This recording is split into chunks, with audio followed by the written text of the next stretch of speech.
रजत जी, यहां जितने लोग बैठे हैं मैं समझता हूं सभी भारतीय हैं, लेकिन 90% से ज्यादा सनातन धर्म को मानने वाले हैं।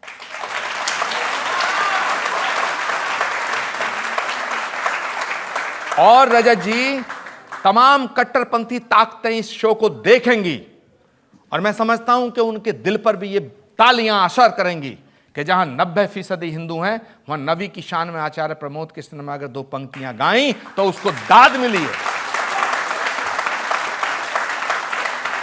और रजत जी, यही सनातन है और यही भारत है।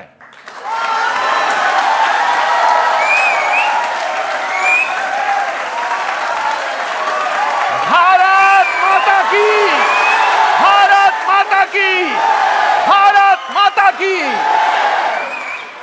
आचार्य जी, 32 साल आपकी राजनीति में पहचान रही कांग्रेस के नेता के तौर पर। कांग्रेस पार्टी ने 2 बार आपको लोकसभा का चुनाव लड़वाया, प्रवक्ता बनाया, टीवी पर बैठाया, नाम दिया, सम्मान दिया, पॉलिटिकल अफेयर्स कमेटी का मेंबर बनाया, लेकिन आपने पीठ में छुरा घोंप दिया। मैं जिस कांग्रेस का मेंबर था, मैं जिस कांग्रेस के साथ था, वो कांग्रेस तो महात्मा गांधी की कांग्रेस थी। मैं छात्र जीवन से कांग्रेस का समर्थित रहा। मैं जब 17-18 साल का था तो राजीव गांधी जी से मुलाकात हुई थी। राजेश पायलट जी ने छात्र आंदोलन से निकाल के हमको राजीव गांधी जी से मिलवाया था। राजीव गांधी जी से मिलकर हमने एक संकल्प भी लिया था, उन्हें वादा किया था, उन्हें वचन दिया था कि पूरी ज़िंदगी अब आखिरी सांस तक हम कांग्रेस नहीं छोड़ेंगे।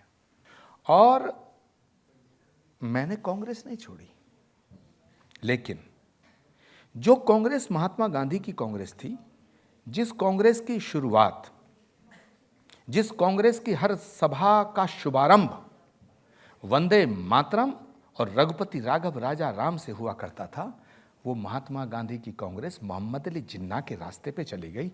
इसलिए मेरा झगड़ा हुआ। नहीं, इसलिए झगड़ा नहीं हुआ। झगड़ा तो आपने इसलिए किया क्योंकि नरेंद्र मोदी जब राम मंदिर की प्राण प्रतिष्ठा के समारोह में जा रहे थे, कांग्रेस को इनविटेशन मिला, कांग्रेस से उस आमंत्रण को स्वीकार नहीं किया। कांग्रेस ने कहा ये बीजेपी का फंक्शन है, इसमें हम नहीं जाएंगे, लेकिन आचार्य प्रमोद कृष्णम चले गए।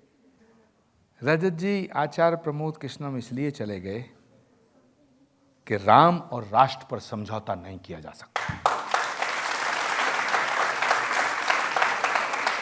राम भारत की आत्मा है।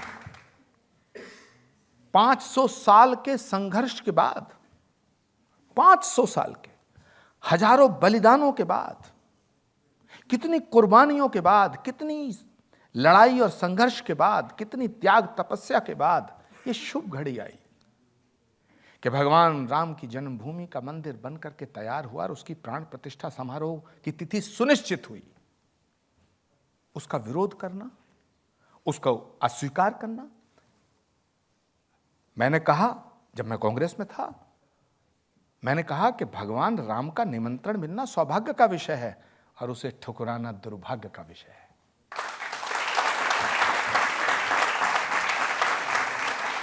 मैंने ये बात कही, मुझे निमंत्रण मिला है, मैं जाऊंगा, आप भी जाएं, तो क्या गुनाह कर दिया। लेकिन जहां तक सवाल है रजत जी कि कांग्रेस ने ये कहा कि साहब राम मंदिर का जो प्राण प्रतिष्ठा का समारोह है वो तो बीजेपी का समारोह है, वो तो संघ का समारोह है, तो भाई प्राण प्रतिष्ठा हुए तो अब 1 साल होने को है, अब तक क्यों नहीं गए। दूसरा इंपॉर्टेंट, राहुल गांधी ने तो ये भी कहा, और प्राण प्रतिष्ठा का समारोह हुआ, वहां नाच गाना हो रहा था, वहां उन्हें ऐश्वर्या राय नाचती हुई दिखाई दी थी। जैसे राहुल गांधी वैसे राहुल गांधी के सपने।